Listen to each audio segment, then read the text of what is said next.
Violations of the rights of children resulting from environmental harm can have irreversible transgenerational consequences. What are the impacts of mining activities on the environmental rights of children and youth living in mining communities? To find out, Zella carried out a study in which 363 households were interviewed. 290 of them were from Marange and 73 of them were from Hot Springs. The following information was gathered in 12 months from March 2020 to March 2021.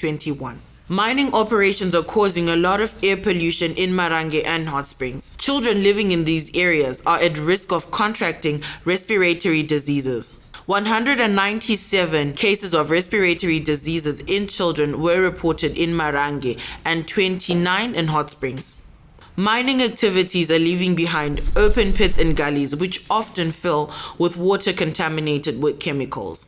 Children risk drowning in these water bodies and contracting skin diseases if they swim in them. Our survey established that a total of 39 children drowned in open pits in Marange and Hot Springs. 142 children from Marange contracted skin diseases, while 15 did the same in Hot Springs. The open pits are breeding spaces for mosquitoes which cause malaria. 171 and 57 children have been recorded to have contracted malaria in Marange and Hot Springs. 38% of respondents from Marange and 19% from Hot Springs reported that they walk further distances to fetch clean water than they used to before the commencement of mining operations. 89% and 65% of interviewees from Marange and Hot Springs respectively also reported traveling further distances to fetch firewood as their traditional sources were destroyed in mining operations